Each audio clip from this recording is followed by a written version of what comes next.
G'day everyone, welcome to this week's video. Just want to say another quick thank you for all the support on last week's video as well. I've really been enjoying making all these and I'm super keen to get into some bigger and better projects in the future. But for today, we're going to jump into how I painted my Skink Starpriest for my brand new Lizardman army. I recently started building the Saurus Old Blood on Carnosaur for my Lizardman army and had a little bit of a leftover, this Skink Priest right here. As you can see, he doesn't really look like much, but I reckon we can turn this into a pretty decent model. I first had to start by clipping off this handle that he's holding on to. This usually connects to the reins on the Carnosaur, but we're not going to need this for what we're doing with him. I basically just took my clippers, snipped it left and right of his hand, nice clean cut. I then made sure to come in with my hobby blade and just clean up any of the nubs that were hanging over. This just makes his hand look a little bit more natural. And once that was all done, I just made sure to double check all around the model to make sure that I got any mold lines that were left over. From the looks of it, there was mostly good, but there was just a couple here and there. Next up, we're going to be tackling his base. I decided to go for some Milliput Superfine because that's basically all I had left in my toolbox. So it's basically all you need to do with it is just grab the first part and the second part and then vigorously mix them through. And I always find it tends to get really stuck, so I tend to wear gloves when I'm doing this, and as you can see, it gets residue absolutely everywhere. I pretty much mixed it for about 5 minutes, then once it was ready to go, started to put it on the base.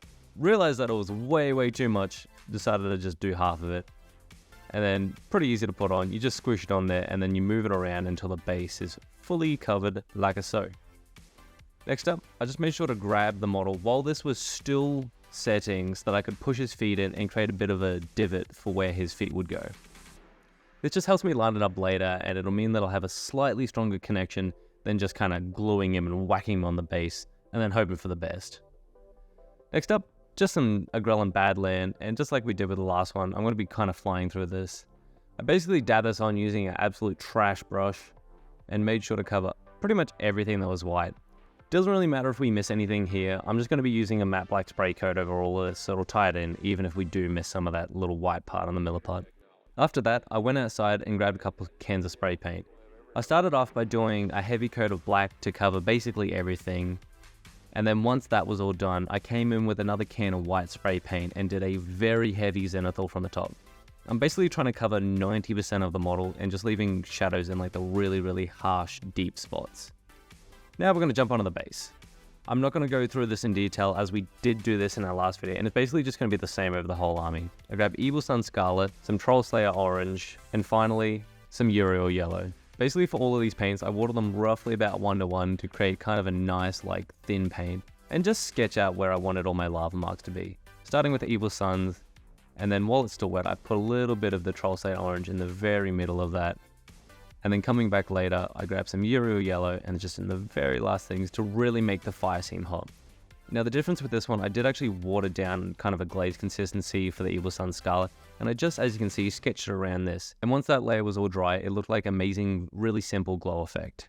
For the model itself, I did want to challenge myself a little bit. I decided to go on Google and find some inspiration, and landed upon this lizard. As you can see, I did also do on Photoshop Mockup just so I could kind of paint the colors over where I thought I would put them. This kind of makes it a little bit easier and reduces the amount of trial and error I have to do, but there was still a little bit as I kind of worked through the paint process. Now I was originally going to paint this guy off the base, but I decided that it was just going to be easier to super glue him on. So as you can see, I'm just using a little bit of El Cheapo super glue, just dabbing it on spot there, not too much because it will frost if you put too much on there and it'll go everywhere. And I just held him on there until he was all nice and stuck. Next up, I grabbed some Black Legion. Now basically I'm going to be painting this over the entire model and just trying to keep it away from any of the extremities like we saw in our Photoshop mock-up. So this is nice and simple. I first started by doing a really diluted mix, but I wasn't very happy with it. So I ended up coming back and doing roughly, would have been about 3 parts Black Legion to about 1 part water. I wanted to be pretty transparent, but not to the point where it was just blowing out all the details. So basically grabbed this mix and I just painted on every single area that I wanted to be black. Now not being too kind of haphazard or too careful with this, as long as we're keeping it off any areas that we want to paint red later. Next up, using some Flesh Terrors Red and the same roughly about 3:1 mix of paint to water, I went over his feet. Now I did actually do this while the paints were both still wet, so that when it gets to that transition point, I can kind of swish them around and not have to worry about wiping one color away or the other. And as you can see, it's a very, very vibrant red, and I was actually quite pleased with how this turned out. I didn't think it was going to be as vibrant as I wanted, but I was thoroughly surprised.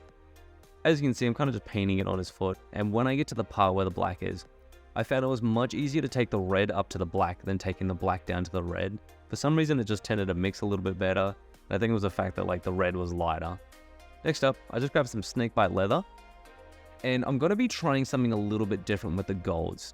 I'm going to be painting this color over every single part that we want to be gold, and then we're going to be coming in later with a couple of different techniques. I've never done this before, so this is a complete shot in the dark, and I'm kind of hoping that at the end it somewhat looks decent. And as you can see, that color really brings out a lot of the detail in the golds, and I'm actually really excited to see what it looks like once we've got all the other steps done with this. Next up, using some apothecary white and shaking it vigorously to get that sediment off the bottom. I basically just went over all the robe just here, just to give it a nice little bit of shade so we can come back later and bring it up with some highlights. Next up, I grabbed some Druchii Violet. I carefully applied this to the bottom of the feathers to create a little bit of transition. And then once each of those coats were dry, I came back with a little bit more and slowly built up the saturation of the color. I didn't want it to be too stark between the white of the feather and the purple. Now it's time to grab some Retributor armor, and we're going to start smacking out all these golds. I will admit, this is probably the funnest part of the model to paint, and I had an absolute ball going around and picking out all of these details, even though there was a lot. Basically, all I'm doing with this is just making sure to highlight everything. This is kind of going to act as our mid-tone, I guess, and bring all the gold colors together. I think in hindsight, maybe next time what I'll do is I'll use some wildwood instead of snakebite leather. Snakebite leather is a fantastic color, but I just feel like it didn't have quite enough depth to make a decent separation between the Retributor armor and the darkest recesses. Now, this is something a little bit different. I bought this SMS Hyperchrome paint marker when I was visiting my partner's family last week, and I just wanted to try it out. It just seemed like something sort of fun and different. So basically with this, you have to shake the absolute crap out of it. Basically just dab it on your palette until the color comes out nice and clear. Now there's no real technique that I know how to use this, so I basically just went over every area that I thought would be brighter gold and kind of just gently highlighted it up. And I will admit, this is probably the easiest I've ever painted gold. Just for some reason it tended to flow off really nicely, although it did struggle in the smaller recessed areas. It's time to grab some Mephiston red, and I'm going to go over every area that we painted with the Flesh Tear red. Basically with this, I'm just going to be focusing it on the upper sides of all the model, pretty much anywhere that the light is going to catch on the top, just to create a little bit more depth within that red and kind of tie it all together nicely. Continuing on with the red, I grabbed a little bit of Evil Sun Scarlet, and after thinning it down roughly about 1:1 with water, I went over all the previous areas that we just painted, but in a much tighter area. Pretty much anything that was only directly facing up. Now lastly, using some Troll Slayer orange, I did a slightly thicker mix and then just went over the very tops of everything. I don't want to go too hard with this because if you have a really big orange highlight, the entire color ends up just looking orange. Using some Vallejo silver, I just went over all the areas that I wanted to be just a basic metal color. I'm not going to be doing anything else with these metallic areas, so they're just going to stay this color. Now it was time to grab some white scar and basically go over the eyes and his tabard.